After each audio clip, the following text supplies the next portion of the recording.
Let's go.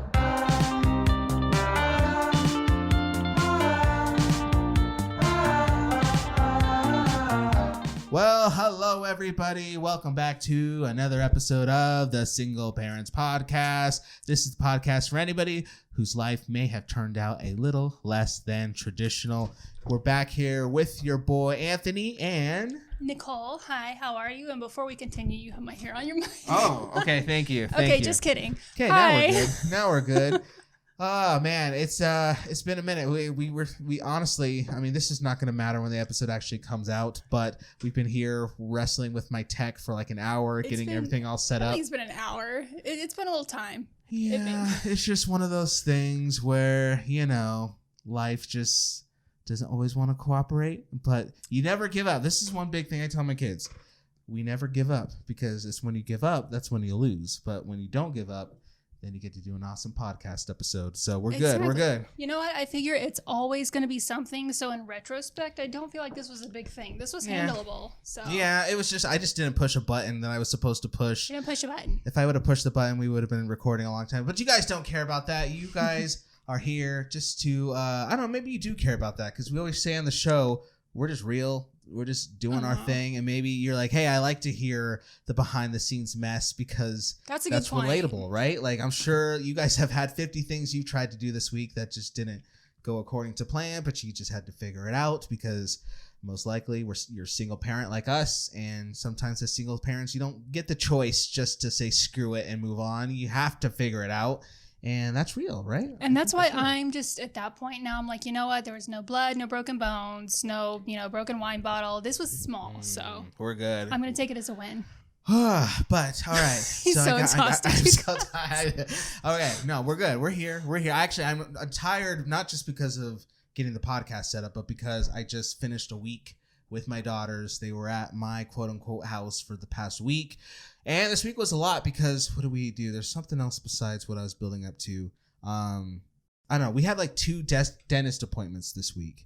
Both of my daughters actually had a dentist appointment that that was the other thing, is picture day. I knew there's 2 big things that just exhausted me. And didn't they change picture day in the middle of the week? Yeah. Our kids have sort of the same school now, guys. It was supposed to be, it's supposed to be so perfect, because they were supposed to have picture day last week on their mom's time. I'm using air quotes, but their mom's time. And that's nice, because my Achilles heel, my kryptonite, it's hair. I am so bad. Do you do the vacuum suction ponytails? No, I never have it. Apparently those work well. I don't think I've tried that. But I'm so bad with hair. Like I tried practicing on like little dolls, and I tried watching the YouTube videos, and I tried this and tried that, but just didn't work. But I was like, you know what? This is good, because picture day is when they're going to be with their mom. So she can just handle it, send them to school. They'll look good. But then our photographer at school got sick. And so I was like, no. Don't say what you're about to say. Don't say what you're about to say. And then, of course, they were like, picture day has been rescheduled till next week on Anthony's time with his kids. That's exactly how they said the announcement, too. All parents got exactly when the girls were with their dad. Yes, yeah. All co-parenters, guess what? All the kids, we're moving picture day to when it's on their dad's time, so they can have extra things to stress out about. And then it said hashtag Godspeed. Yeah, hashtag suck it up, buttercup, basically is what they said. So last Tuesday, picture day, had to figure that out. Thankfully, their mom, super awesome. I called her, I think the night before, the Sunday before, and I was like, can you like help me, please? Did she show up with a caboodle of hair products? Help me? Like, I try to be the strong, independent dad, but I don't know what to do with their hair. We actually want to try to buy the pictures and send them to relatives, because we don't do that every year, because whatever. But this year they're at a new school. Yeah, but their uniforms. They're both older in their uniforms. They've lost teeth. It's kind of been a big year. So I was like, can you please help me? Help me, please. And she's like, I got you. Just have the girls up in the morning. I'll come by. I'll grab them, take them to my house with all the stuff, the products, and we'll do the hair. So she did that, and so that was good. But then later in the day, my daughter had to have like a piece of her tooth pulled out because she had a cap that broke off over the summer. So instead of putting the cap back on, they had to pull the tooth. So that was Tuesday. And then my other daughter, again, who's supposed to have a dentist appointment on their mom's time while I was at work. So I was like, all right, whatever. Like, just let me know how it goes. No big deal. But then the dentist calls and they're like, hey, actually, we have an opening today on Anthony's time. So if he wants to add more stuff to his day, he can come bring the girls down. Again, they didn't say it like that, but that's kind of how I took it because I'm like, are you freaking kidding me?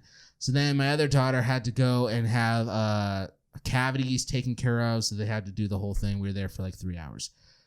So anyways, on top of that, on top of all the normal parenting stuff like homework and food and this and that, Halloween is coming up. Yes, we spent like an hour in Walmart today deciding on 50 different Halloween costumes that they want to get. I'm like, are you sure you want this one? Because I'll get it for you. Yeah, I want that one. 2 minutes later. Wait, what's that? We got to put in the SpongeBob like 5 seconds later. No, actually, Dad, I want to be... So we did that for like an hour. So all that to say, I know that was very long-winded. I'm sorry for talking so much. But I am exhausted just because I'm coming off of that.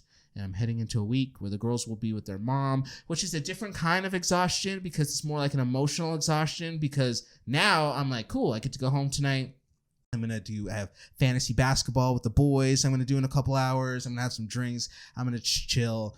But that kind of sounds nice for like a couple of hours for an evening. And then tomorrow I'm going to be missing them. And later in the week, I'm going to be missing them. And I'm going to go get something out of their room. And I'm going to see their little blanket sitting on the floor. Oh, no, don't do that. And I'm going to be like, I miss them. And so anyways. That's the word. Am I going to be I'll be the creepy parent here. I'll go ahead and admit this. Do you ever, when you're going to take clean laundry or something to their room when they're not there? Or like with mine, so one of my kids is home all the time, 24/7.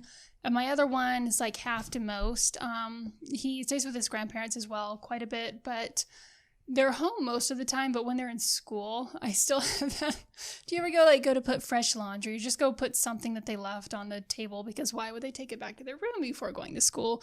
You go in their room and you just like, especially when they're still younger and their blankets still smell like them from sleeping. And it's like, I'll be the creepy one. I'll admit it. Yeah. Don't do that though when they're gone. I know. We'll be missing them so much. Careful. I gotta be careful. So anyway, how are you? How's your week? How are you coming into this new week? I think everybody, I was telling you a little bit about this earlier. I don't know if everybody's off. So I work in social media as well, like not myself, but for people who monetize their social media. And it seems to be sort of just a general consensus. Like, I don't know if we just got a clashing of everything from like this season. It's just we're in the start of hectic holiday season or moon phases or all of this crap going on, globally right now. There's so much. And I don't know, it hasn't necessarily been more going on than usual, but it feels, I don't know, a little bit displaced, maybe. I don't know. Things just feel a little odd, but I feel like, the older I get, I feel like that happens more and more, and you just kind of learn to roll with it because it's not going to last, hopefully, or there'll be something else later on, but I don't know. I'm just... He got here earlier. He's like, so how was your day? How have you been? I don't know. And sometimes that's a good answer. Like, honestly, I hate I know it's like small talk and like just trying to be polite, but I hate, to be honest, like the whole like, how are you, like greeting? Because I just feel like that just forces people just to lie to your face because 9 times out of the 10, most times people aren't doing great, but they have to say like, oh, I'm doing good. I feel like it depends. I feel like there's certain friends or people, that you could actually say that and they'll just go ahead and unload. Like, honestly, like with you and I, we see each other. True. It's always like, as soon as it's like, hey, how was your day and stuff? You're like, so here's what happened. Yeah, and then same thing, even though you guys like don't care. As soon as you're like, so how's it been? I'm like, well, let me tell you. But in general, kind of same. Like if it's people that...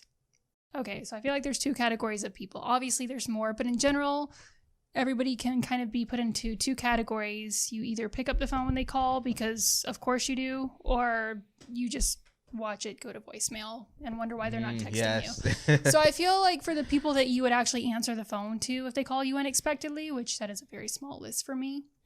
If those people ask, how are you doing or how's your day?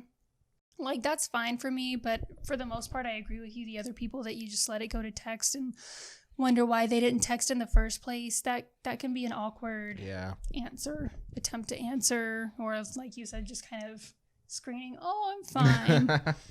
The typical. But how have you all been? I hope you all have been well this week. If the answer to how are you the listener right now, is I don't know, then just remember that's okay. That's cool. That's kind of how we are often. And that's the whole point of the show. It's just to be real and to show up and just to admit that we're exhausted, like me. Like, hey, like, yeah, I, putting on a podcast right now for entertainment and stuff like that, but I'm tired.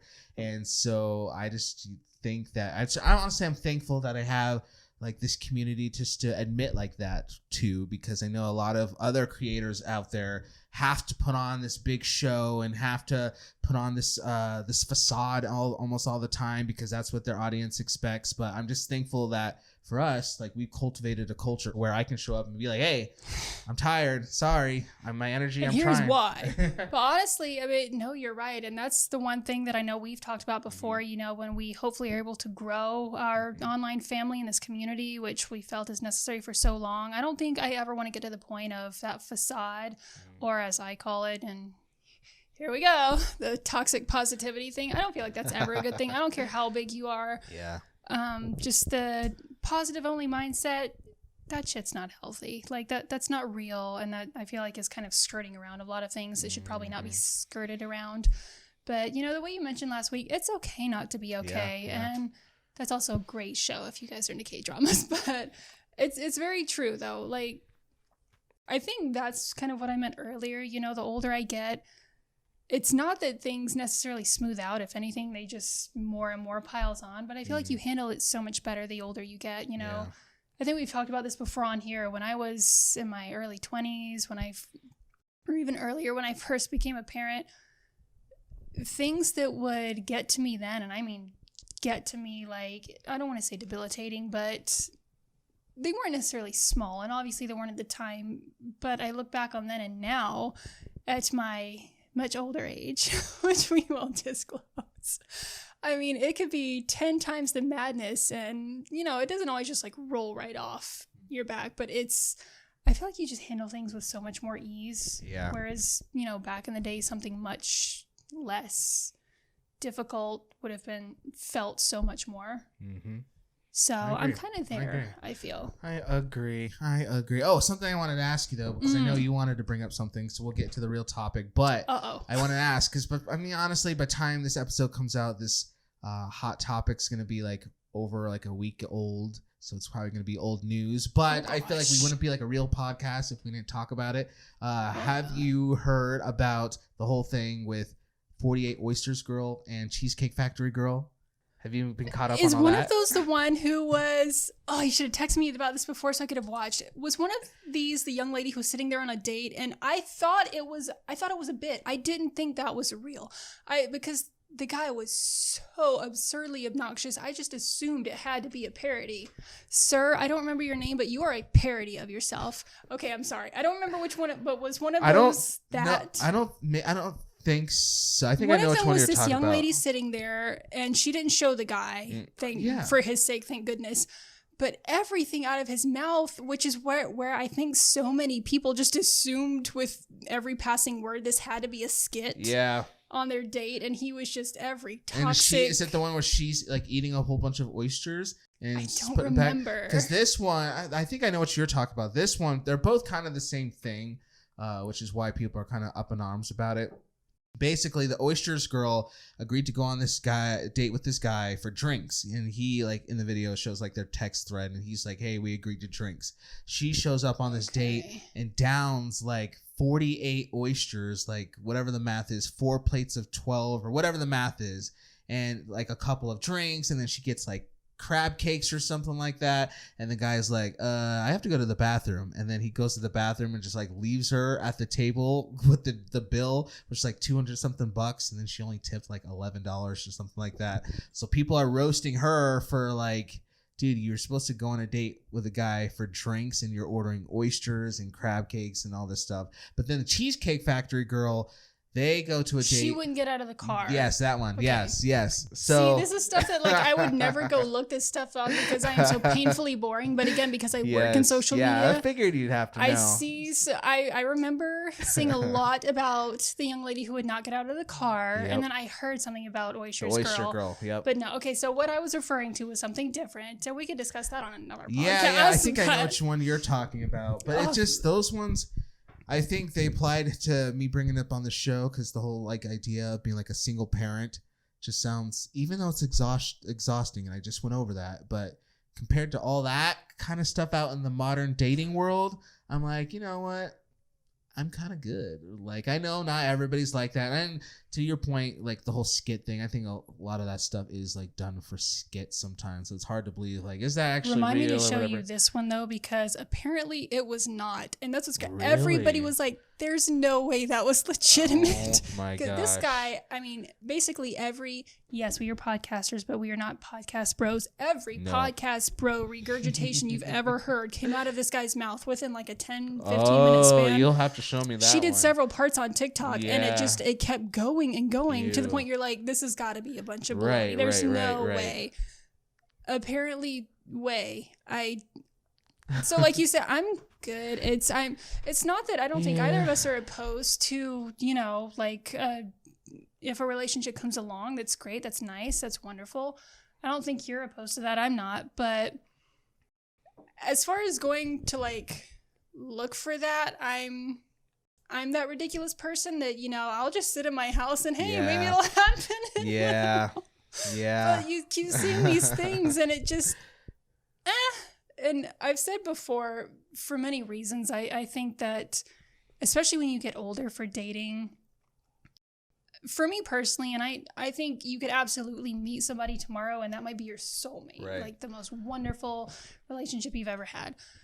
But for me, I think for most of my adult life, felt like it is easier to try a relationship with somebody you already have known genuinely in a different way because let's be honest, I mean, maybe not every single person, but most people I don't even feel necessarily are trying to be artificial, but I feel like you're trying to put on, we'll say, your best foot forward when you first meet somebody under the dating hat. But when you've already known this person in a different way, like, and hopefully for some length of time, be it, coworkers or friends of friends. And I think that's been one that I've noticed, you'll have more of a sense of who that person actually is. And I feel like a lot of these things I see, that's just all these dating faux pas and this, what would you do in this situation stuff. Every time it's with people who really don't know each other at all. So in those instances, I feel like if you had gone to dinner with somebody that you at least had some semblance of some kind of relationship with already, or just understanding of who they are, what their background is, I think certain things like that would already be sort of, you've kind of got an idea of their budget or their tastes or things like that. So, I saw the thing about the Cheesecake Factory. I didn't look into it more, but I saw enough to get an idea. Yeah. And that's the thing. There will be people that say, oh, well, he was, just trying to give her a nice time. Maybe that's what his budget is, so on and so on. That's a decent place. And there's going to be people who say, oh, no, he's going to try to see what he can get away with as cheap as possible from the beginning, set your standards.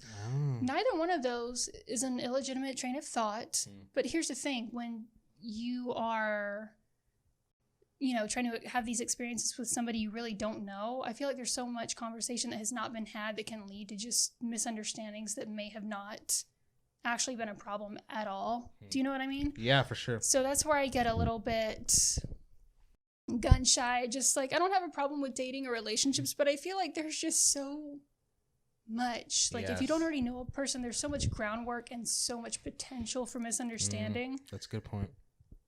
And when we keep seeing things like this, maybe it's because I work in social media. You see this shit every day, and these people are grown. I don't know if when we were kids, we assumed grown-ups were so much smarter than they are now that we're adults. Like, right. When you're a kid, you just assumed the grown-ups, they just knew stuff. Right. They were smart, right? They knew what to do. No, if we didn't. I don't think so. Now that we're grown. Hold on. One of my kids is somewhere, like, sort of in the general vicinity of the house. We don't know shit. I know a little bit, but yeah, the grown-ups when you were a kid are an entirely different creature than actual grown-ups. Mm-hmm. Yeah. It's just, again, I think it's just exhausting, a lot of it. And again, I'm already exhausted just by normal life. So I think that's kind of my takeaway is like dating, cool. And not saying that it doesn't take work or won't be like days that are hard. Like I obviously know that I'm not naive, but I think to have somebody who like you're truly supposed to be with is going to fill you up with life just as much as it's going to take work to get through the day-to-day stuff and to get to know each other. Like I don't think it's supposed to be always like draining and dramatic and difficult 24/7, because then you're just kind of like, what are we doing here? Like if we're really supposed to be together and it's supposed to be like in a healthy co-dynamic thing, then I should be giving to you, you should be giving to me. Like you have a hard day, cool, let me pick up the slack, and vice versa. I just see a lot, I guess, just out there, whether it's real or not. It just seems like there's a lot of just take toxic stuff, and it just seems like, you know what, like if that's what it is, I'm good. I'll chill. I think there's two different, like, from what I see on just this constant daily basis almost from social media and kind of around here, I feel like there are a couple of things that just, they stand out as such elephants in the room for dating as adults. But for one thing, I'm seeing a lot of people who are not remotely healed. And that's the thing. I don't think anybody is ever 100% healed or 100% healthy. And I don't think you need to be in a healthy relationship. However, that being said, I think there are a lot of things that need to be addressed outside of a relationship that are instead brought into a relationship with the expectation of treating your partner as a therapist that they are not. And I see that so much. And then I feel like the other thing, there is so much distrust. And part of it is like all the stuff we see on social media. We just talked about, you know, some people are like, oh, well, if he's taking me here, some people would say, well, he's doing what he can within his budget, or maybe he wants to keep it casual with low pressure. Or maybe he's just testing me to see if I'll accept something like this that's less than I deserve. Because both of those trains of thought have had so much similar thought backing them up. Like either one could be correct, neither one could be correct. But without these conversations with each other and just endless expectation from advice from like a million different people, that's why I said I feel if you don't already have some semblance of who this person is outside of a relationship, that feels like a lot of groundwork, because I feel like when you're in dating phase, I don't want to necessarily say you're a different version of yourself, but I feel like you're definitely guarded. You definitely have certain expectations already, and without knowing what the other person's expectations were, how they were raised, how they feel about anything in general, that's a lot. Mm-hmm. And there's so much room for misunderstanding, misinterpretation. Yeah. It just, I don't know, for me it seems a little easier to, you know, somehow already know this person and really like, okay, what do we do if we meet the love of our life on the street one day and already, yep, he's the one, like go back in time and be somebody else, or like put on a fake thing and go meet him as somebody else? No, but I think it may be worth it to possibly try to spend time with this person outside of a, you know, dating. You know what I mean? Right, for sure. Yeah. Like, you know, you That's could, smart. like, hey, you know, it's likely that you may meet this person in a group setting. Like, hey, maybe here's a work thing, everybody's going out for drinks after work, or here's this group activity or something that's rather than just a one-on-one date. But I don't know. I feel like it's easier to get to know people when they're not trying to put their most, I don't know, palatable foot forward, if that makes sense. For sure. For sure. Well, we did our legal obligation as a podcast. We talked about current social media hot points. But what do you all think? I guess those are our thoughts on a lot of that stuff. But again, nobody wants to leave their house. Yeah, exactly. Sorry, guys. Missed you. We're glad that you don't want to leave your house, because that gives you more time to do all the things you should be doing regarding the show. A few of those particulars are, number one, if you like the show, just consider rating the show 5 stars, 5 out of 5, wherever platform you're listening to it on, so it can tell the algorithm that this is legit and pass it along to more people. The second thing is just subscribe to the show. If you haven't already, hit subscribe, turn on notifications, automatic downloads, on whatever podcast platform you're listening to this on. You should do it because that would be pretty sweet. So you don't forget to check us out every single week. We'll be here, rain or shine, whether we're exhausted or not. Most of the time we'll be exhausted, but we'll still be here. So don't forget that. And then last, just share the podcast. Share the podcast with your friend, family member, neighbor, hostess at the Cheesecake Factory, your busboy who's giving you your oysters on the daily, whoever, to your school photographer who just recovered from a sickness. Just share the podcast because we know that this community could be good for a lot of people. We definitely want to see it grow. We want more voices here on the show, so that would be great. What you got? We have an Instagram, which if you're not on, you should definitely be on our Instagram, because that's where we do sort of Q&A, where we get a little bit of feedback from you guys, where we share what is coming up. So if you're not on our Instagram, you should be. Also, we share some very fun stuff from other creators on there. And what was that one from Sia Cooper? If you guys know Diary of a Fit Mommy, she shares the funniest stuff. So we share her stuff pretty regularly. Yeah. But Instagram's just kind of where, it's like the family dinner, I guess, of the podcast. Like, everybody kind of brings something. We get feedback from you guys, and we all just kind of hang out there. So there you go.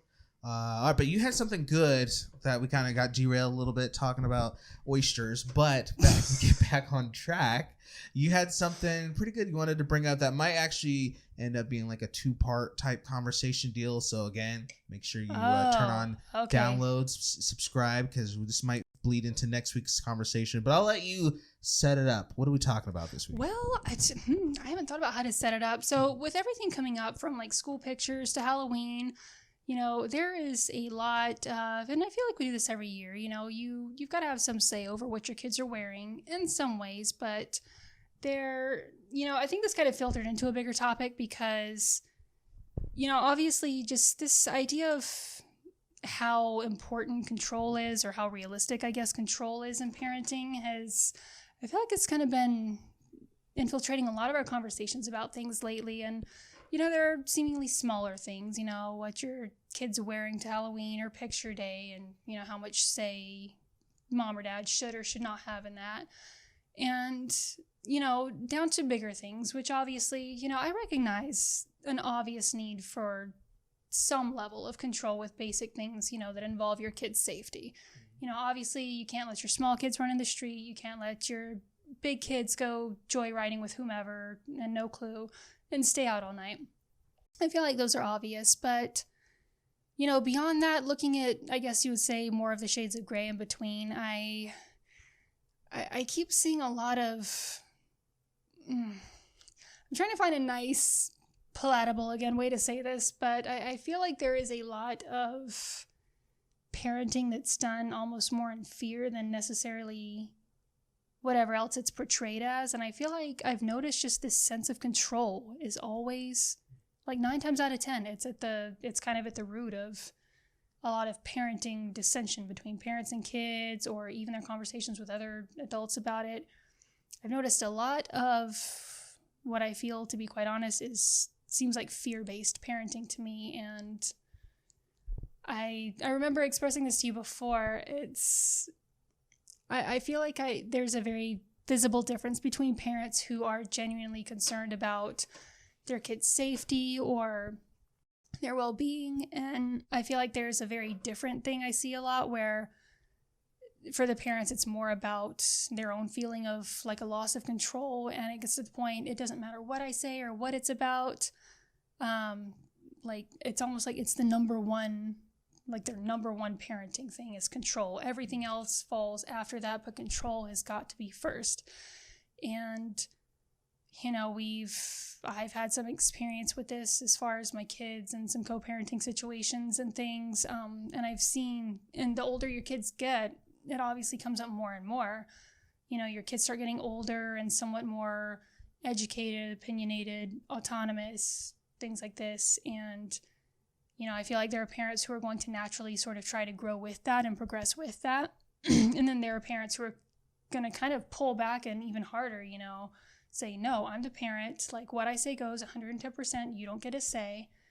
And I feel like it really bears a conversation about, whether or not control is even a realistic, not a part of parenting, because again, to some degree I get that, but I feel like you've got parents who are going to say, well, they're getting older and that means some changes, so we're going to have to figure this out as we go. And then there are parents who just, no, absolutely not. I'm the parent. What I say goes. And I feel like those problems, I think the problems that they worry about in losing what they perceive as control are pretty much always far less than the problems that are actually created with just this gung-ho, like, no, I am in control, period, I'm the parent. Because then you're creating kids who are just, you're teaching them how to become, I don't want to say conniving, because I honestly don't think it's that negative on the kid's part, but I think you are teaching them how to get around things and how to have to be somewhat deceptive, because they are going to grow, they are going to change, and they are going to have opinions and feelings that will have validity, whether or not, you're always in agreement. And you are either going to be part of that, or they are going to have to learn how to hide things from you and learn how to talk around you. And I don't know, I know it's probably a much bigger discussion and there's so much nuance there, but I've noticed it's just those couple little things that keep peppering a lot of these discussions we're having. There's a lot of fear and a lot of this. I feel like, I don't want to say the word desperate, but I feel like you notice a lot of these parents, it's almost like this very, like there's a lot of fear there, and it's almost like they are desperate to not lose what they perceive as control. And that sort of just becomes this, like the cloud over everything else, to the point that, I'll use this example, and I obviously won't name names, but it gets to the point where the kids, they're a teenager, and they're saying, well, I have thoughts and feelings about things that involve me, as they should naturally, but, you have the parents that go, okay, well, I'll hear you out. I'm not guaranteeing anything, but I'll hear you out, and we'll figure out how to go from there. And then you've got parents who, they freak out as soon as there's any sign of, dissent or disagreement, and they take, disagreement as aggression or as disobedience. And it's crazy to me because, you're supposed to be your kid's safe place. And when I've had this conversation with people, they've said, you're the parent, not the friend. How many times have you heard that? Oh, yeah. But here's the thing, as a parent, I don't feel my job is, military general. I feel that it is my job, yes, to take care of my kids and make sure they are safe and make sure they learn what they need to. But I feel like maybe for different reasons, I don't feel like blind obedience and strict adherence have ever been like, that's my goal, So long as they're listening to me no matter what, then we had a good day.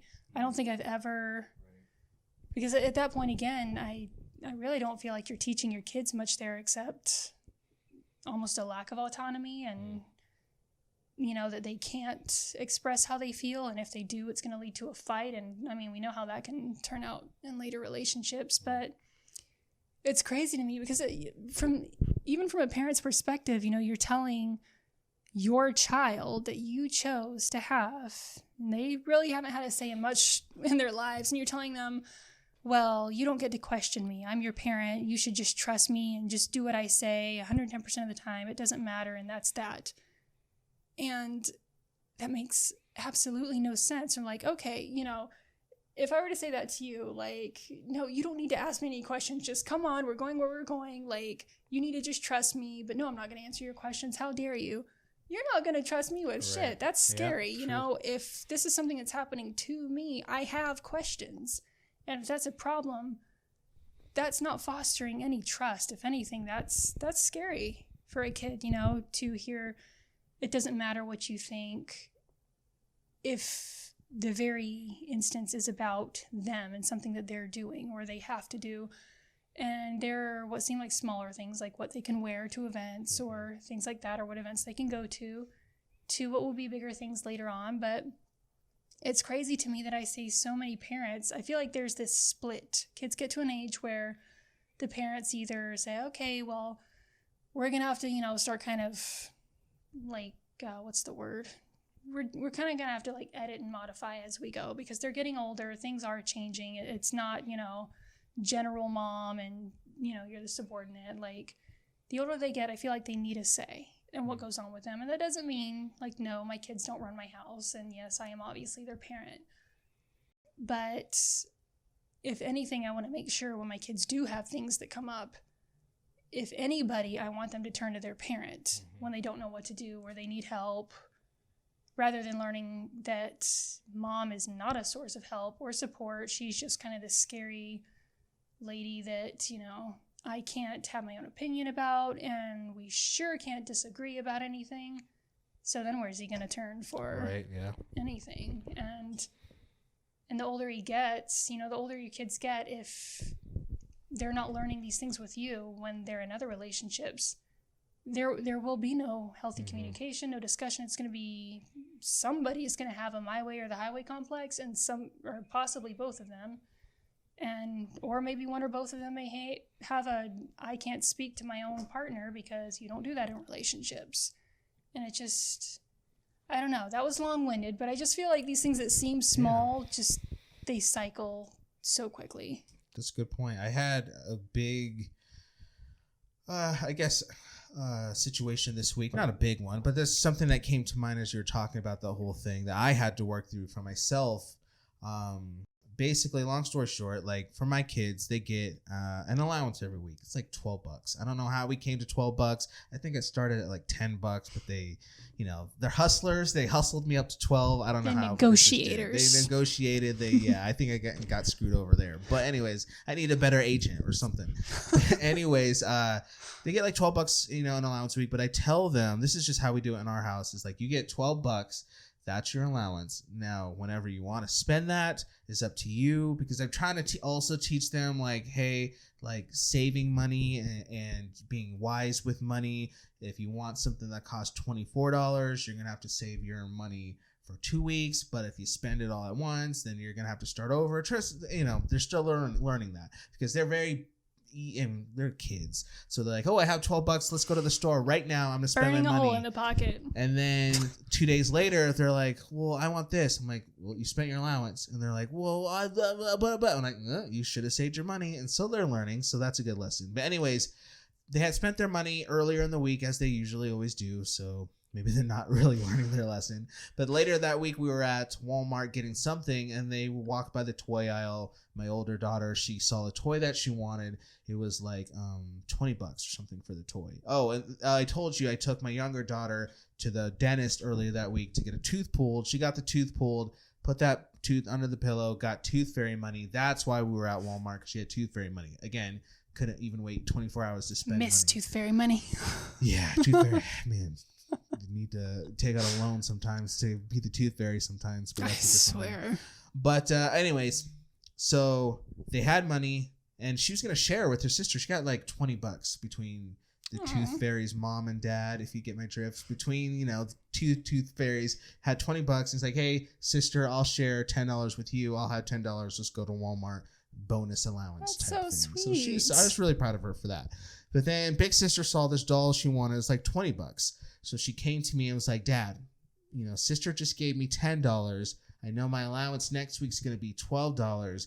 So can you basically give me an advance on my allowance so I can put that and this money I have now from the tooth fairy together so I can get this doll? And I was like, you know what, dear? Like, I'm sorry, but we're not going to get into that, because that's a slippery slope. She was like, well, we'll just do it this one time, just this one time. 3.5 months in advance down the road. Yeah, then she's like, I was like, I know how this goes. So I had to talk to her and be like, you spent your allowance. If you would have waited a couple more days to spend your allowance, you would have had $22 right now, and you could have got this doll. But you spent your allowance on slime or whatever you got the other day, and now you don't have money. And we left Walmart, and she was in tears, and she was throwing every trick out that she knew from the book. She was using the guilt trip and, you know, trying to say please, and said, I'll never ask for anything again. And Dad, please, like, I went with you to the father-daughter dance. Doesn't that mean anything? Like, she's manipulator. Like, let me tell you big what. Brown eyes. Oh my goodness. My gosh. And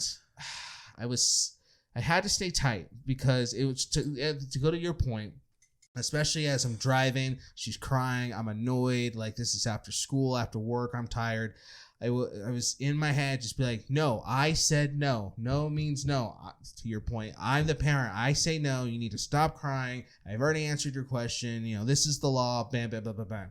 But I had to just really compose myself and think a lot about what you were saying about this whole concept of like control versus like really parenting and thinking long term.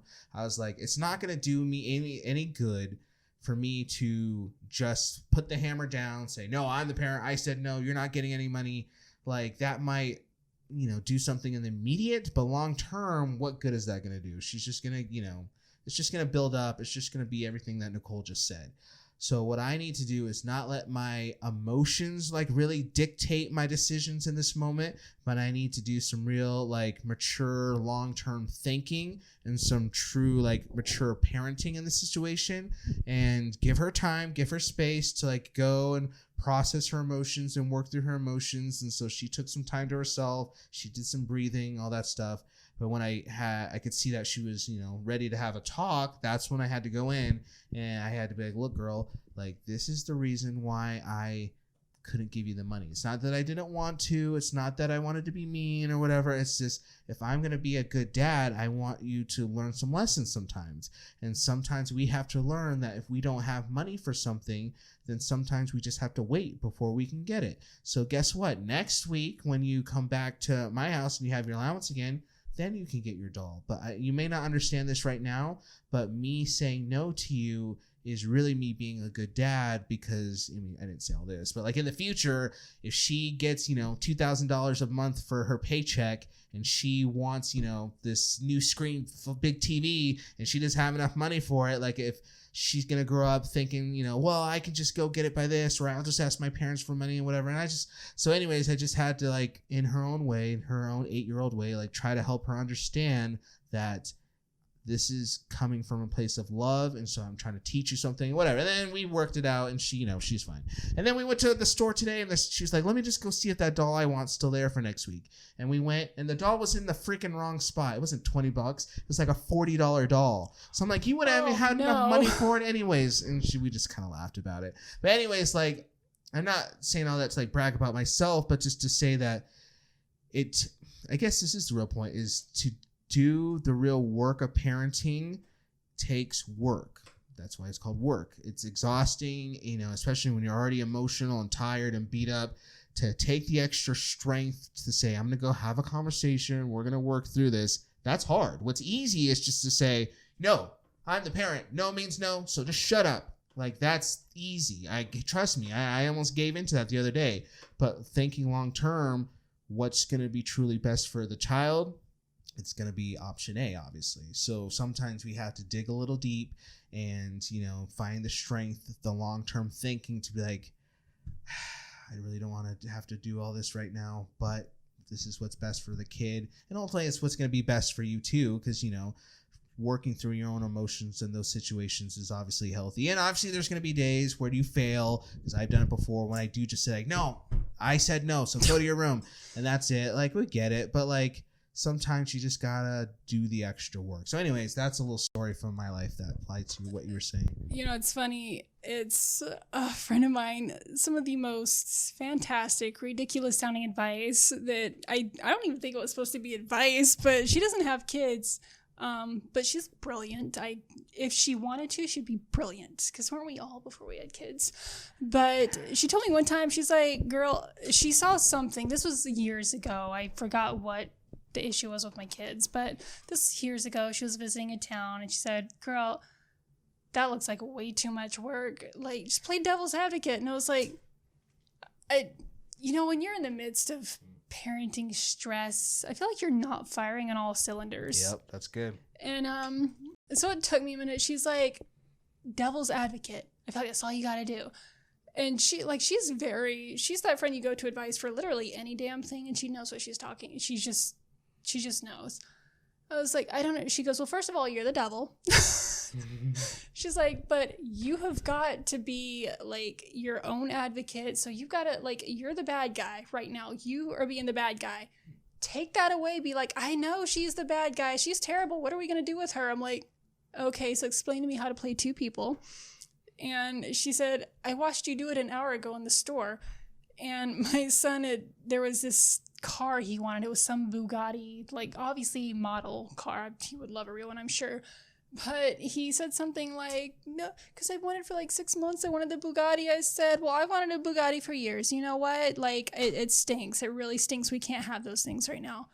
And she said, you did it right there. She's like, just like roll with it when they're upset about something and they're in their feelings. But like, I know that stinks. It upsets me too. And hopefully next week, like in this instance, it would be like next week we're able to afford this. And she's like, stop being the no person. Stop being the devil. Be like the other person on your shoulders. Like, I know she's so mean. Like, what are we going to do with her?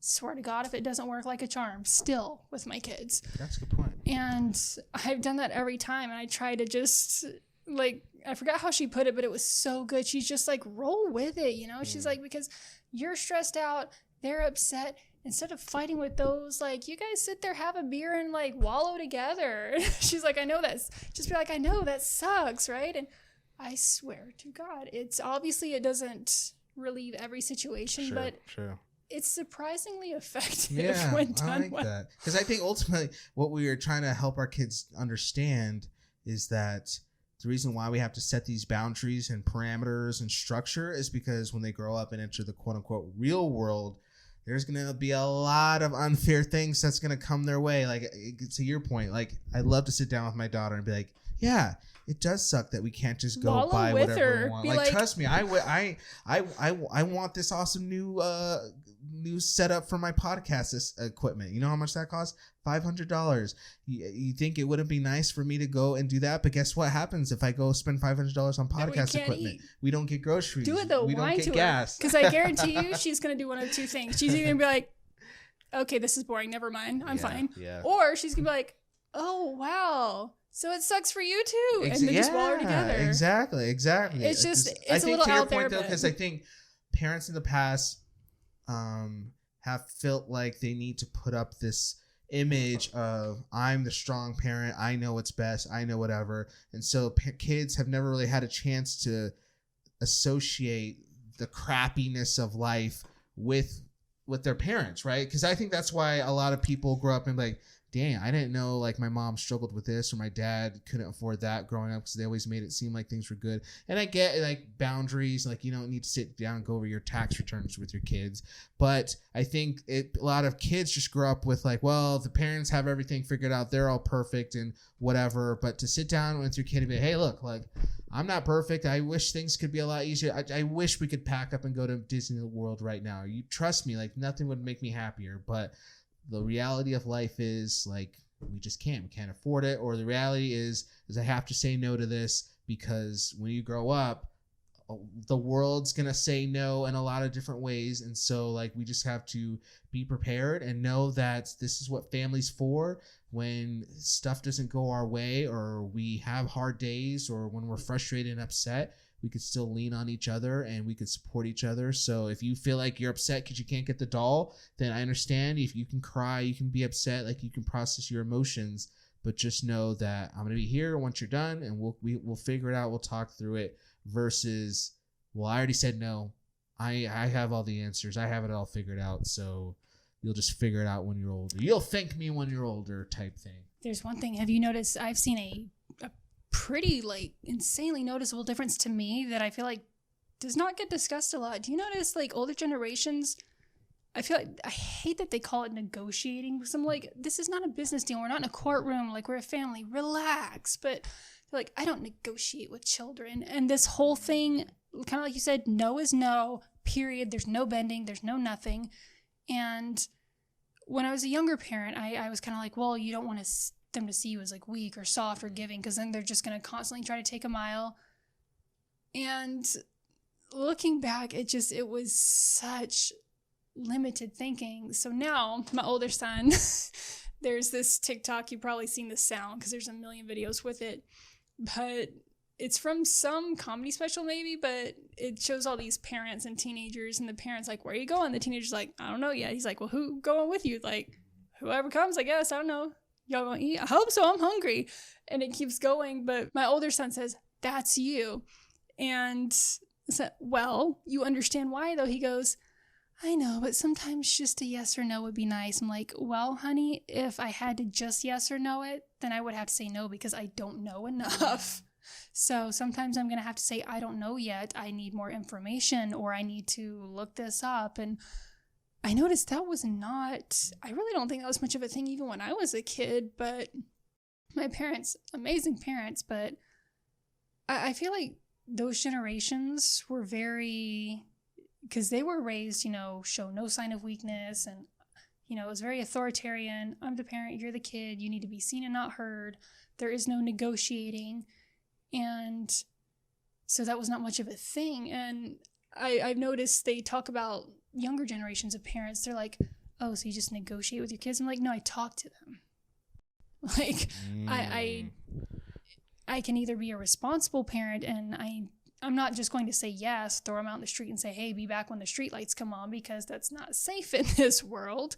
So I would either have to say no to everything, or I'll just have to say, well, give me more information. And my older son, he'll be like, hey, Mom, can I go to this? I'm like, gonna need a little more. And now he's so funny. He'll literally send me like an itinerary. He's like, it's going to be here from this time to this time. And yes, like who we're going with has a license. This is the person. You kind of know their mom from football. Da, da, da. He gives me the whole rundown because he knows what I'm going to ask by now. Yeah, I don't know. There's always something to figure out. But I think ultimately it just boils down to, what do you want your kids to take away at the end of the day? Do you want them just to think that they think that they have to like appease you or stay within your little box? Because if that's the case, I mean, you mentioned it already, they're just going to find ways to sneak and to be devious about it and find shortcuts and go behind your back. Or I've seen it a million times, as soon as they turn 18, they're just going to peace out and not really talk to you and go wild and, not really have like that deep connection, like the whole thing of like, well, why don't my kids ever call or visit anymore? Well, I wonder why, like looking back at some of the things you said to them when they were growing up. But the reality of it is, though, if you want to go the other side, to do the work. I loved what you said. Yeah, not to like negotiate with their kids, but to just have a conversation and just talk with them. I think that's great, but it just takes work. It takes a lot of effort, a lot of extra energy, and you're not going to be perfect like that every single day. But I think the long term is going to bear a lot more fruit than the other type of options. Well, there's, I guess, particular phrasing I use because I noticed last time my parents were here, my older son, he's almost 16 years old. And I don't think I even mentioned it to him, but I said something to my mom later. I got this look of approval from my dad, okay? So I don't even remember what the hell was going on. But my son brought up something he wanted to do with his friends. It was going to be in a few weeks after that. He got a text while we were at the mall or something. And I said, because I didn't know the parents at all. I said, I mean, like, I'll just get me the details and I'll, look at everything and you're not getting a yes, but I'll think about it. Just get me details. I forgot how I phrased it, but it was something along those lines. It's kind of how because again, it's not we each have equal say. Obviously, at the end of the day, I'm the parent. But what I tell him is, that's usually what I say. I'm not guaranteeing anything, but get me information or do this or, some things he wants. Everything is contingent. Like he does have to have his grades. Not perfect, but for us, like our thing, right. He always has to have his grades right, and his behaviors had to be fairly, mature and responsible. And so a lot of things, he'll be like, well, I want to go to this thing, but it'll be 4 months in the future. I said, well, if your report card and everything are good, then, definite maybe. And sometimes he'll get frustrated that he can't just get a yes and tell his friends, yeah, I can go to this concert out of town in 4 months. And said, well, if everything is where it's supposed to be and the details seem like something that's safe to me, then, I'll consider it. And sometimes, he's frustrated that he can't just tell his friends yes, but he understands because, I've told him from my perspective, if I try to keep things age appropriate, but I will say, with everything that can happen, they've had things that they've seen their own friends and their peers go through that they never should have had to go through at a young age. And I remember a few years ago us passing by a funeral for one of my son's peers that he had done football and everything with. And, you know, without having to go to that level to remind him of on a regular basis, because, you know, that would be too much. But I have mentioned to him in the past, you know, I understand from your perspective that sometimes it's frustrating. Yeah. I understand, you know, if you have friends that can just make plans as far in the future, you know, that's got to be frustrating when sometimes you have to be the one who can't just say yes. I understand that. Here's where I'm coming from. And I hope you can understand that, because at the end of the day, I'm your parent. Yeah. And, you know, I understand why you may be bothered by this, or what's the word? I understand your frustration. I definitely do. But at the end of the day, you know, you being okay is always what has to come first for me, like, period, no matter what. So, you know, I feel like when you just take a couple extra minutes to, instead of getting mad that your kids are, you know, daring to disagree with you, like I've told them, like, the older you get, like, we're going to disagree and your feelings are not invalid. That being said, we are not on equal footing here as far as decisions. I am your parent, and while I make sure I understand things from your scope, there are things from the parent side as far as your safety, your health, your well-being, how things can affect you now or in the future that are probably not going to be at the top of your mind. So, you know, at the end of the day, like, do I still have parental control? Yes. But is the idea that, you know, my son might disagree with me ever, like that just doesn't factor in, because in my mind, he's almost 6. Of course, we're going to disagree a lot. And if I don't hear him out, all he's hearing is that, you know, she's this, like, I can't talk to her. She doesn't understand me. That's not fostering any kind of helpful relationship, because, again, you know, at the end of the day, I need him to know that his parents are a resource and people he can learn from and depend on and trust. And if we don't so much as care what he even thinks or feels, and especially about things that are involving his life, there will be no trust on his end. So I feel like it's a two-way street, and I feel like parents that don't see it as a two-way street are kind of setting up just not the best situation for themselves or their kids. That's good. But what do you all think? Those are our thoughts on that whole topic. I know there's definitely going to be people out there who disagree, and if that's you, like, we still want to hear your voice. Like, we're just two people sharing our thoughts, sharing our experiences, so you don't have to totally be on board with us, but I think for most part, I think a lot of people get what we're saying, and I think they would agree, and definitely most likely they're hearing this and they need the support to be the true authentic parent who shows up and not controls their kids, but tries to guide their kids throughout the daily highs and lows of life. So either way, whatever you are, just make sure you stay involved with the community. Do all the things on socials, as Nicole mentioned. Instagram's going to be big and popping off, so make sure you're following that. And then also, if you want to specifically shoot us a message, share your story, write us a big, long thing about everything we just talked about, then we do have an email. It's just the singleparentspodcast@gmail.com. That's the singleparentspodcast@gmail.com. You could use that as well if you'd like. But again, make sure you have everything saved, subscribe, downloaded, do the things, because we're going to pick up this conversation a little bit, maybe in a little different way next week, right? I think that's I think you've got something there. So on our Instagram this week, I think I'm going to go ahead and put some Q&A stuff on there so you guys can just answer right in the question box for us, because I think this is a good discussion to, like you said, continue kind of where the line between, you know, parental control or authority and the child's autonomy, kind of where that line needs to, you know, be or change, or I like that. Because I think this is definitely going to turn into a continued conversation next week. So let us know maybe where you think, and I'll pose this as a question on our Instagram. Where do you think, you know, the parent's authority and the child's autonomy, where do they need to meet, especially the older the kid gets? Like, where do you start to give a little? Just let us know what you think.